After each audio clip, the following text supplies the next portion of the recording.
Hello et bienvenue sur le podcast de No Rain No Flower. Je suis Mathilde et après 6 ans de troubles alimentaires, j'aide désormais ceux qui en souffrent en leur donnant toutes les clés pour cheminer dans leur propre guérison. Tu es à la recherche de conseils, partage d'expériences, de motivation. Je te propose mon site internet, le compte Instagram norain.noflower, le podcast, la newsletter, mais aussi des programmes complets et concrets. Retrouve toutes les informations sur norainnoflower.com. C'est parti pour un shot de motivation pour ta guérison. Hello, on se retrouve aujourd'hui pour un nouvel épisode de podcast où je vais parler de la thématique du sujet de l'IMC dans le cadre des troubles alimentaires. Alors encore une fois, j'avais envie de juste faire un petit article sur mon blog et j'avais tellement de choses à dire et j'ai découvert aussi plein de choses sur plus l'origine, ce que je vais appeler la sombre histoire de l'IMC, et du coup je me suis dit je pense que ça serait carrément plus intéressant d'en faire un épisode de podcast, donc le voici. IMC, donc c'est 3 toutes petites lettres mais qui sont pourtant une énorme source de stress lorsqu'on souffre de troubles alimentaires. IMC, c'est l'acronyme d'indice de masse corporelle et le domaine médical donne beaucoup trop d'importance à l'IMC dans le diagnostic mais aussi dans la guérison des troubles alimentaires. Or, il s'agit d'une maladie mentale, donc c'est pas du tout approprié d'avoir une donnée chiffrée au centre du diagnostic et de la guérison d'un trouble alimentaire. Bref, en fait, je suis certaine qu'il y a beaucoup d'entre vous qui se prennent la tête avec un indicateur. Peut-être que toi qui m'écoutes, t'as déjà calculé plein de fois ton IMC, tu t'es demandé à partir de quel poids tu auras un IMC qui est dit normal, ou peut-être que même t'as déjà fait le calcul pour t'assurer que t'es bien en sous-poids, comme pour te donner la légitimité que t'es bien malade. Je sais que c'est la maladie qui fait ça, vraiment j'ai zéro jugement, parce que même moi je le faisais quand je souffrais d'anorexie. Puis si ça se trouve, si t'es dans la catégorie d'IMC normal entre guillemets, voire surpoids, tu dois culpabiliser et te dire que finalement t'es pas si malade. Je sais tout ça parce que c'est ce que je faisais en fait quand je souffrais de troubles alimentaires. Donc j'ai fait cet épisode de podcast pour que tu le réécoutes dès que quelqu'un te dit tu n'as pas le bon IMC pour avoir un trouble alimentaire, ou que juste même toi-même tu te bases sur ton IMC pour mesurer la gravité de ta maladie, ta légitimité ou même ta guérison. Et donc, comme je te disais en introduction, j'ai découvert un peu les sombres coulisses de l'IMC, donc je vais commencer par là. Tout ce que je vais te dire là, c'est des choses que j'ai appris là très récemment et que je ne savais pas quand moi je souffrais d'anorexie, et franchement, ça m'aurait vraiment aidé de le savoir. Donc, je vais te raconter l'origine de l'IMC. Déjà, l'IMC aujourd'hui, c'est quoi ? En gros, pour vulgariser, c'est un calcul qui établit le rapport entre la taille et le poids d'un individu pour les catégoriser, je trouve ça horrible ce mot, selon différents groupes qui sont maigreur, poids normal, surpoids, obésité modérée, obésité sévère. Et donc, soi-disant, il s'agit d'une mesure pour établir un indicateur de bonne ou mauvaise santé d'une personne. Maintenant, on va revenir à l'origine de l'IMC. En fait, c'est un indicateur qui a été créé en 1832 par Adolphe Quetelet, ou Quetelet, je sais pas comment ça se dit, c'est Quetelet, et donc il s'agit d'un Belge qui est mathématicien, statisticien, sociologue, astronome, bref, c'est pas un médecin, mais en fait, d'ailleurs à la base, l'IMC ne s'appelait pas l'IMC, ça s'appelait l'indice de Quetelet, et son but c'était de recueillir des données sur une population, donc c'était un outil statistique, absolument pas un outil médical. Autre fait important, pour réaliser sa formule de l'indice de Quetelet, ce mathématicien, il s'est basé sur des participants qui étaient français et écossais. Donc il s'est basé sur un échantillon d'Européens blancs. Et je le précise parce que aujourd'hui, on utilise quand même cet indicateur mondialement, partout dans le monde, à toute la population, alors que chaque personne est différente. Parce que oui, en fait, du coup, l'indice de Quetelet, c'est devenu l'IMC. Et comment ça en est arrivé là ? Ça part d'une expérience célèbre, dont j'ai déjà parlé. C'est l'expérience de la famine d'Ansel Keys dans le Minnesota. J'en avais parlé dans l'épisode 14. Et donc, en 72, Ansel Keys, il a repris l'indice de Quetelet pour son expérience, et donc il aurait été la première personne à utiliser ce terme dans ses études. Mais une fois de plus, Ansel Keys, il avait utilisé cet indicateur dans l'étude de la population de son expérience, donc pour un ensemble d'individus. Et il avait même précisé que ça pouvait pas être pris comme indicateur individuel, puisque justement, il y avait trop de paramètres propres à chaque individu qui entraient en compte. Et il avait souligné aussi que l'IMC ne permettait pas de préciser ni de prédire les problèmes de santé d'une personne.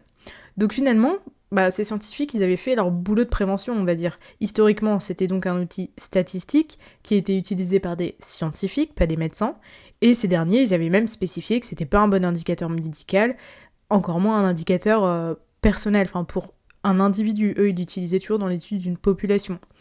Mais malgré tous ces avertissements, qui étaient même très importants, ces avertissements ils sont tombés dans la case oubliette. Pourquoi ? Comment est-ce qu'on en est arrivé à utiliser cet indicateur comme mesure de santé, entre autres ? Après c'est mon avis et c'est aussi dû aux différentes sources que j'ai lues. Mais en mon avis c'est pour des questions d'argent, entre autres évidemment. Et je vais vous expliquer un peu pourquoi je pense ça. Mais aujourd'hui, on indique qu'une personne qui est en surpoids et qui est donc, selon l'IMC, en mauvaise santé, elle a un IMC à partir de 25. Pourtant, avant 1998, le seuil de surpoids il était de 27,8. Et en 1998, il y a une institution gouvernementale qui s'appelle les National Institutes of Health qui ont décidé de baisser ce seuil à 25. Donc je sais pas à quelle date exacte cette décision a été prise, mais imaginons que c'était un mardi, genre le mercredi matin, il y a eu 29 millions d'Américains qui étaient considérés en bonne santé la veille, qui se sont réveillés dans la case surpoids, et donc du coup en mauvaise santé selon l'IMC. Mais ça montre quand même bien l'absurdité. Et pourquoi il y a eu une manipulation de ces chiffres ? Il y a certaines études qui annoncent que en fait, ces directives, elles avaient été rédigées en partie par des gros bailleurs de fonds qui étaient à la tête d'une entreprise qui fabriquait des médicaments amaigrissants. Et oui, dire aux gens que leur corps est en mauvaise santé et qu'ils doivent perdre du poids, ça permet de gagner pas mal d'argent quand tu vends des produits amaigrissants. Et les assurances aussi, elles avaient bien compris que la mauvaise santé, entre guillemets évidemment, rapporte de l'argent, puisque en fait déjà depuis les années 80, il y avait beaucoup d'assurances américaines qui utilisaient le calcul de l'IMC pour déterminer la bonne ou mauvaise santé de leurs assurés. Et il y avait une étude américaine qui a révélé que les assurés de la catégorie surpoids, ils payaient en moyenne 22% de plus que celle de la catégorie poids normal. Bon, je pense que là, franchement, vous avez compris que c'est des chiffres manipulés et que c'est clairement pas un bon indicateur médical. C'est plus, franchement, là, pour servir des objectifs financiers et marketing. Entre autres, évidemment, c'est un point de vue là bien strict, mais quand même, quand on sait ça, moi, ça m'a fait un peu halluciner. Mais là, je vais vous donner d'autres arguments qui démontrent pourquoi cet indicateur, il n'est pas fiable dans le domaine des troubles alimentaires. Malheureusement, aujourd'hui, il y a beaucoup de médecins qui utilisent l'IMC comme l'élément central qui permet le diagnostic d'un trouble alimentaire. Déjà, il y a les médecins traitants. Combien de mes abonnés m'ont déjà raconté qu'ils ont été voir leur médecin traitant parce qu'ils suspectaient avoir un trouble alimentaire et que la réponse de leur médecin traitant c'était non, votre IMC est normal donc tout va bien. En fait, généralement, les médecins traitants, c'est eux qu'on va voir en premier parce que on les connaît, on se dit qu'il faut bien en parler aussi à notre médecin traitant et comme ça, c'est aussi la personne qui va potentiellement nous rediriger vers le bon thérapeute. Mais le problème, c'est qu'il y a beaucoup trop de généralistes qui sont pas sensibilisés aux problématiques des troubles alimentaires. Et donc, comme ils connaissent pas bien, ils sont victimes aussi de plein de clichés, entre autres celui qui dit qu'il faut faire X poids ou X IMC pour avoir un trouble alimentaire, notamment pour les troubles alimentaires restrictifs comme l'anorexie, parce qu'en fait, ils associent forcément l'anorexie à un poids faible et donc à un IMC faible, alors qu'il s'agit d'une maladie mentale, pas physique. Et le problème, c'est que du coup, les personnes qui sentent qu'elles ont un trouble alimentaire, qu'il y a quelque chose qui va pas et qu'on leur dit ça, que tout va bien en fait, elles se sentent seules, sans aide, sans légitimité de recevoir de l'aide, et elles s'isolent avec leur maladie, qui prend de plus en plus de terrain, et c'est super grave en fait. Au-delà des patients qui viennent en se disant qu'ils ont potentiellement un trouble alimentaire, il y a beaucoup de généralistes qui sont victimes du cliché sur l'IMC, sur le poids, etc. Et en fait, souvent dans leur check-up classique, on va dire, ils pèsent leurs patients. T'as certains patients qui ressortent du cabinet, on leur a dit vous avez un IMC qui est au-dessus de la norme, donc faut perdre du poids, faut faire du sport, faut se mettre au régime, alors qu'à la base ces personnes-là elles étaient absolument pas venues pour ça, mais du coup on leur a dit ça, et en fait les docteurs, les médecins traitants ne se rendent pas compte que ce genre de commentaires, ça peut être le début de comportements de compensation, de restriction, etc.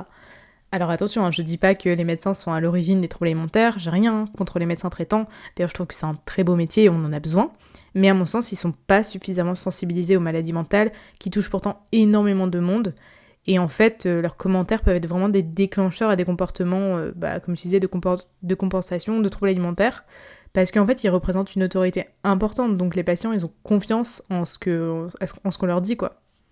Je vais vous raconter d'ailleurs une anecdote qui m'est arrivée avec un médecin. Donc moi, mon médecin traitant comprenait pas trop les troubles alimentaires. Il m'a dit des petites dingueries du genre je comprends pas pourquoi vous mangez pas. On voyait qu'il comprenait pas du tout les troubles alimentaires. Mais là, je vais vous raconter une autre anecdote avec un autre médecin que j'avais vu quand je vivais à Marseille. J'étais dans le chemin de la guérison de l'anorexie et j'étais dans la phase de faim extrême où j'avais pas mal de compulsions. Je vous en parle dans mon épisode 15. Et donc, à ce moment-là, j'ai eu une petite otite. Et j'ai été voir un docteur parce que vraiment, elle me faisait mal, elle passait pas par elle-même. Et dans son check-up habituel, du coup, il m'a demandé si je mangeais bien équilibré, etc. Donc je lui ai dit que je souffrais d'anorexie. En plus, sur ma carte vitale, il avait vu que j'étais en ALD, donc affectation longue durée pour troubles alimentaires. Enfin, je lui avais précisé. Et donc je lui disais que à ce moment-là, j'avais pas mal de compulsions. Heureusement, moi, en parallèle, j'étais suivie par une psychiatre qui était spécialisée dans les troubles alimentaires, donc je savais que ces compulsions, elles faisaient partie de la guérison, et je savais aussi que je reprenais un poids dont j'avais besoin pour guérir, même si c'était clairement super difficile. Bref, ce docteur, lui, il m'a demandé aussi de me peser, parce que pareil, ça faisait partie aussi de son check-up habituel, et je réponds que je souhaite pas connaître mon poids, parce qu'en fait, il me demandait de me peser, d'aller sur la balance au bout de sa pièce, et de me dire le poids que je faisais. Et donc je lui ai dit, bah non, en fait, la balance, elle est sortie de ma vie, et si je la garde, si je connais mon poids, bah ça va me faire un déclencheur à des comportements qui peuvent être compensatoires. Et il me dit, bon bah ok, alors au lieu de me peser lui-même, de venir à côté de la balance pour regarder le chiffre, il me dit, ok, bah levez-vous, que je regarde votre corps. Et donc là, bah moi je le fais en fait, et il me scrute de haut en bas, et il me dit, bon bah du coup va falloir arrêter les compulsions et faire attention à ce que vous mangez. Là vous êtes bien, mais bon, faites quand même un peu de sport et tout. Devant, j'ai rien dit, mais je suis ressortie du cabinet en pleurs. Et j'étais trop mal, en plus c'était une période où je me sevrais de mon hyperactivité, donc j'avais arrêté le sport, et je me disais mais c'est une blague, il m'a dit arrêter les compulsions, il a cru que c'était ma volonté ou quoi, et il a même pas cherché à comprendre 2 minutes ce que je traversais dans ma guérison de l'anorexie quoi. Et en fait, avec du recul, j'ai compris qu'il m'a recommandé ce qu'on m'avait diagnostiqué comme trouble alimentaire lorsque j'étais maigre. En fait, il m'a recommandé sport plus contrôle sur mon alimentation indirectement, ce qui était les symptômes de l'anorexie dont les médecins me mettaient en garde quand j'étais maigre en fait. Donc on prescrit aux personnes avec une corpulence entre guillemets normale ou plus large ce qu'on diagnostique comme trouble alimentaire à des personnes maigres. Ça montre encore une fois à quel point les praticiens sont victimes de stigmatisation sur les troubles alimentaires. Et d'ailleurs, beaucoup de gens dans la société en sont victimes, mais quand t'es docteur, c'est quand même plus grave. Et en fait, il y a plein de médecins qui se permettent de dire à leurs patients qu'ils ont une corpulence qui n'est pas en sous-poids, des choses qu'ils diraient même pas à des patients qui sont en situation de maigreur, justement. Pourquoi ? J'imagine que selon eux, ces personnes sont moins fragiles, entre guillemets, que celles qui sont en insuffisance pondérale, mais encore une fois, parce qu'ils se basent sur l'apparence et pas sur le mental, la santé mentale d'un patient, ça se voit pas forcément sur son physique. Donc j'imagine que en fait, ils pensent que leur commentaire aura moins d'impact parce qu'elles paraissent en bonne santé physiquement, sauf que c'est faux. Les conséquences sur leur santé mentale sont les mêmes que s'ils l'avaient dit à un patient qui était déjà en insuffisance pondérale. Tout comme tous leurs patients qui sont en insuffisance pondérale ont pas forcément de trouble alimentaire en fait. On peut pas savoir si une personne a un trouble alimentaire juste en la regardant. Et alors c'est sûr, hein, pour connaître la santé mentale d'un patient, il faut lui parler, il faut prendre du temps et tout, mais au moins t'as tous les paramètres à prendre en compte pour ton diagnostic. D'ailleurs, les personnes qui vont voir un médecin en ayant l'impression qu'elles ont un trouble alimentaire, en sentant qu'il y a quelque chose qui va pas, elles attendent en retour de l'écoute, de l'empathie, de la réassurance. Donc utiliser des statistiques ou des calculs pour leur dire qu'elles ont pas de trouble alimentaire, c'est la dernière chose dont elles avaient besoin en fait. Et là, je viens de vous parler des généralistes, mais le problème de l'utilisation de l'IMC dans le diagnostic et la guérison des troubles alimentaires, il est même présent aussi dans le milieu médical spécialisé pour les troubles alimentaires. Je me souviens que moi, j'ai été hospitalisée du coup dans un service spécialisé en TCA, je vous en parle d'ailleurs aussi dans un épisode de podcast qui est l'épisode 19. À l'hôpital, tout était fait en fonction de l'IMC. Par exemple, il fallait atteindre tel IMC pour avoir une permission, pour pouvoir sortir de l'hôpital, etc. Et je me rappelle qu'il était calculé en permanence pour voir notre évolution. Après, j'imagine que les médecins ont besoin de statistiques, mais du coup, en fait, le problème, c'est que ça génère une obsession sur les chiffres par les patients. Et plein de patients, et moi-même d'ailleurs, on se disait, il me reste X kilos avant de retrouver un poids santé. Donc en fait, on basait notre guérison sur des chiffres, sur notre poids, sur l'IMC, mais c'est complètement contre-productif quand on y réfléchit, parce que on doit se détacher du contrôle sur les chiffres, sur notre poids pour sortir de la maladie, mais on nous demande indirectement de focaliser notre attention dessus. J'en parle souvent, mais l'une des clés de ma guérison a été de me détacher de la balance, et en donnant autant de place à cet indicateur dans le diagnostic, dans la guérison des troubles alimentaires, les médecins, ils incitent indirectement à garder la balance. Après, c'est mon avis, mais moi, je le vois aussi comme ça, et en fait, je trouve que c'est comme si on soignait un trouble alimentaire par un trouble alimentaire. C'est-à-dire que lorsqu'on est malade, on nous dit « il faut se détacher du contrôle, il faut se détacher de ton poids », mais du coup, pour ça, je vous propose qu'on contrôle votre poids. Enfin, je trouve que c'est un peu ironique quand même. Et bon, là, je dresse un tableau assez dur du milieu médical. Tout n'est pas noir, hein. Moi, j'ai rencontré de très bons professionnels qui m'ont sincèrement aidé. Ça m'a même été indispensable dans ma guérison. Et d'ailleurs, il y a plein de professionnels qui sont spécialisés, qui savent bien que l'IMC ne doit pas être au centre du tout de la guérison, ni même du diagnostic, quoi. Je vais vous donner 3 raisons plus concrètes maintenant de pourquoi l'IMC c'est pas significatif pour juger l'état de santé d'une personne, et encore moins pour juger l'état de santé d'une personne qui souffre de troubles alimentaires. La première raison, c'est que l'IMC ne prend pas en compte la génétique. Pourtant, la génétique, elle influe énormément sur le corps. D'ailleurs, il y a plein de coachs, même des entreprises en fait qui vendent des programmes de perte de poids, etc., qui disent que tu peux contrôler ton corps à 100%. Moi, je suis pas d'accord avec ça parce que justement, il y a le côté génétique. Et ça, j'avoue que c'est une prise de conscience que j'ai eue dans la guérison des troubles alimentaires et qui a été franchement assez indispensable pour moi. La génétique influe et c'est pour ça que chaque corps est différent, mais c'est aussi pour ça que chaque corps est beau tel qu'il est en fait. Il n'y a pas besoin d'avoir un modèle à respecter. Et cet indicateur, il est vraiment pas pertinent puisque, je vous l'avais dit dans l'origine, le calcul s'était basé sur un échantillon d'individus européens. Donc c'est pas possible qu'une statistique initialement faite pour des Européens soit utilisée pour le monde entier. Tout le monde n'a pas la même génétique dans le monde entier. La deuxième raison, c'est que l'IMC ne fait pas la différence entre les os, les muscles et la graisse, et donc on en revient à l'histoire de la génétique, c'est que quelqu'un qui génétiquement a une masse osseuse plus importante, elle va potentiellement être dans la case surpoids, donc elle va être dans la catégorie mauvaise santé, du coup, alors qu'en fait, elle n'a pas du tout trop de masse graisseuse du tout. Et la troisième raison, c'est que l'IMC ne prend pas en compte les différents cycles de la vie du corps. C'est-à-dire que le corps, c'est un être vivant qui évolue avec le temps, ce qui est normal, mais malheureusement, la culture du régime nous dit que notre corps doit rester fixe toute sa vie, ce qui entraîne énormément de culpabilité. Mais il y a des périodes dans la vie où l'IMC va varier et c'est complètement normal. Je prends l'exemple de la puberté. Lorsque l'organisme passe de la phase enfant à la phase adulte, il va avoir forcément beaucoup de changements. Par exemple, les jeunes filles, elles vont prendre plus de graisse corporelle parce qu'elles en ont besoin en fait pour avoir leurs règles. Et les garçons, d'année en année, ils vont aussi prendre de plus en plus de poids de graisse. Et ce qui est normal aussi, en fait, on diabolise la graisse, mais la graisse, c'est pas négatif. Hein. Le corps en a besoin pour bien fonctionner. Donc forcément, à ces périodes-là de puberté, l'IMC il va connaître des fluctuations. Et de même, lorsque la femme connaît la phase de ménopause aussi, elle peut connaître des variations corporelles qui sont, encore une fois, absolument normales. Il y a énormément de gens qui ont en fait un IMC élevé ou bas et qui sont en très bonne santé, tout comme il y a beaucoup de personnes qui ont un IMC dans la catégorie poids normal, alors qu'elles sont en très mauvaise santé. Et si on peut résumer le pourquoi l'IMC n'est pas un bon indicateur médical, et encore moins dans le domaine des troubles alimentaires, c'est parce qu'en fait, le corps humain, c'est un organisme, pas une équation de mathématiques. Je vais terminer cet épisode de podcast avec une partie dédiée sur le pourquoi se baser sur l'IMC, c'est contre-productif pour ta guérison. D'abord, je vais parler du mythe de l'IMC à 19. Je sais pas si tu connais ça, c'est pas du tout un concept, c'est moi qui viens de parler de ce mythe, mais quand je souffrais d'anorexie, j'entendais souvent parler de l'indice à 19.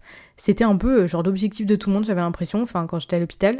C'est-à-dire que moi, j'avais inconsciemment acquis le fait qu'il fallait avoir un IMC à 19 pour guérir. Donc moi, j'avais une vraie obsession en vrai sur l'IMC, et c'est vrai qu'en fait, je le calculais tout le temps. Et quand je me rapprochais de l'IMC à 19, franchement déjà j'avais peur, parce que j'avais peur de guérir. Mais en plus, une fois que je l'ai dépassé, je comprenais pas. Parce qu'en fait, dans ma tête, c'était toujours le chaos et je me sentais toujours aussi malade. Sauf qu'en plus, j'avais le sentiment d'être illégitime et d'être moins bien comprise par les autres. Et en fait, on m'avait pas préparé à ça. Je veux dire que pour ma part, j'avais vraiment pas compris, je pense, que ce n'est pas parce que tu reprends du poids que tu es guéri. Et parfois, j'ai certains abonnés qui viennent me parler et qui me disent « je comprends pas parce que je suis guérie, mais pourtant, j'ai toujours tel ou tel symptôme. » Et en fait, je les juge absolument pas, puisque, comme je viens d'expliquer, j'ai eu le même raisonnement. Mais souvent, je leur dis « tu te bases sur quoi pour dire que t'es guéri ?» Et dans la plupart des cas, ces abonnés me répondent « en fait, j'ai un IMC normal maintenant, j'ai dépassé mon poids de forme. » D'ailleurs, j'arrive à ce fameux poids de forme, ça je voulais aussi en parler, parce qu'en fait, c'est dans la même lignée de ce qu'on est en train de parler. Alors, qu'est-ce que c'est un poids de forme ? En fait, on va dire que à ta naissance, ton corps, il est comme programmé pour atteindre un certain poids de forme. Le poids de forme, c'est là où ton corps il va se sentir à l'aise, où il est en bonne santé. Et ce poids de forme, il dépend vraiment de chaque individu. Il prend en compte plusieurs facteurs, notamment la génétique. Et du coup, c'est pas possible en fait d'établir ce poids de forme en fonction de ton âge, de ta taille. Donc ça sert à rien d'établir ton poids de forme en fonction de ton IMC. Parce qu'encore une fois, chaque corps est différent. Il y a un mouvement qui s'appelle HAES, donc c'est Health at Every Size, qui justement prônent le fait que chaque corps est beau tel qu'il est en fait et que la santé, elle n'est pas définie qu'en fonction du poids. Le problème, c'est qu'il y a des patients qui vont calculer leur poids de forme pour l'atteindre sans le dépasser. Genre, je sais pas, par exemple, si ils se basent sur l'IMC à 19, si ils sont aussi victimes, entre guillemets, du mythe de l'IMC à 19, et qu'ils voient que pour atteindre l'IMC à 19, il faut qu'ils soient à X poids, bah du coup, leur objectif, ça va être d'atteindre ce poids-là, mais dans leur tête, il faut absolument pas qu'ils le dépassent, quoi. Sauf que, bah, comme je disais tout à l'heure, ton corps, c'est pas une équation de mathématiques, c'est pas une machine. Lui, il fonctionne biologiquement. C'est-à-dire que ton poids de forme, il est fait en fonction des besoins de ton organisme. Ton corps, il va pas se dire, bon, bah, quand j'aurai atteint tel chiffre, je vais arrêter de prendre du poids. Parce que, bah, lui, il a pas la dimension chiffrée, en fait. Il prend pas ça en compte. Donc, quand tu te fixes un poids de forme, tu peux pas savoir si, justement, c'est celui de ton organisme. Et d'ailleurs, une autre chose importante à prendre en compte, c'est qu'un poids de forme, c'est pas un chiffre fixe. Un poids de forme, c'est plus une fourchette de poids. Parce qu'encore une fois, t'es pas une machine, donc ton corps, il se dit pas, il faut que je sois à tel poids fixe. C'est souvent une fourchette à plus ou moins 5 kilos. Donc si tu te fixes un poids de forme et que tu le dépasses, parce que ton organisme a besoin de plus, bah tu vas potentiellement mettre en place des comportements de restriction, de compensation, parce que tu vas culpabiliser. Donc du coup, bah tu restes dans le contrôle, et donc dans ton trouble alimentaire. Parce que restriction et compensation, c'est incompatible avec guérison. En fait, pour moi, même si t'es classé dans la catégorie normale, entre guillemets, de l'IMC, tu peux être en sous-poids. T'as pas besoin d'être maigre physiquement pour être en sous-poids. Alors je vais expliquer parce que c'est peut-être un peu compliqué à comprendre comme ça, mais si le poids que tu fais actuellement, c'est le résultat d'une restriction, alors pour moi t'es en sous-poids. En fait, t'es en sous-poids, peu importe ton poids et ta taille, si t'as un poids inférieur à celui que tu devrais avoir naturellement, c'est-à-dire sans restriction ou compensation. Pour moi, être en sous-poids, ça peut arriver à n'importe quel poids, car on peut ne pas répondre à ses besoins nutritionnels, peu importe son poids en fait. Donc bref, pour moi, c'est contre-productif de se fixer un IMC à atteindre ou un poids de forme à atteindre, et la raison, c'est que la récupération de ton poids, c'est qu'une partie de la guérison. C'est ce que j'ai commencé à expliquer juste avant, c'est que quand j'ai récupéré mon poids, ma guérison a été pas du tout finie. D'ailleurs, la perte de poids, c'est pas un symptôme systématique dans les troubles alimentaires. Ceux qui sont en insuffisance pondérale, donc qui sont maigres, et qui souffrent de troubles alimentaires, ça représente une très très très faible minorité. Évidemment, c'est plus eux qu'on met en avant dans les médias, etc. Parce que peut-être que c'est plus choquant et que ça interpelle plus, et les médias, c'est ce qu'ils veulent. Donc la société, malheureusement, elle associe le trouble alimentaire à une apparence qui est très maigre. Mais la plupart des gens qui ont un trouble alimentaire, ça se voit pas en apparence. Et la guérison, elle est pluridisciplinaire. La prise de poids, c'est qu'une infime partie de la guérison. Finalement, la prise de poids, notamment pour les patients qui ont connu une perte de poids, ça fait partie de leur guérison physique, mais pas leur guérison totale. Alors attention, je ne minimise pas pour autant la prise de poids, c'est très important et c'est même nécessaire. Mais il faut prendre en compte que la guérison, elle repose aussi sur la déconstruction des schémas de croyances, sur son apparence, sur l'alimentation, mais aussi sur des croyances erronées générales dans sa vie. La guérison, ça passe aussi sur un travail sur les blessures d'enfance ou sur un traumatisme qui a eu lieu. En fait, la guérison, elle est vraiment propre à chacun, donc ça prend en compte plusieurs paramètres qui sont propres à chaque personne. Par exemple, personnellement, la récupération de mon poids, ça m'a permis de retrouver beaucoup d'énergie pour me battre pour la suite de mon combat. Ça m'a permis de me donner l'énergie que mon corps avait besoin pour restructurer cérébralement toutes mes croyances erronées. Mais clairement, quand j'avais retrouvé du poids, j'avais encore besoin d'être professionnelle et même de mes proches. Et d'ailleurs, c'est pas toujours simple cette période-là parce que les proches comprennent pas toujours, vu qu'ils associent aussi parfois le fait de reprendre du poids à la guérison. Et c'est pour ça que c'est important de leur expliquer que non, mentalement, vous êtes toujours en détresse.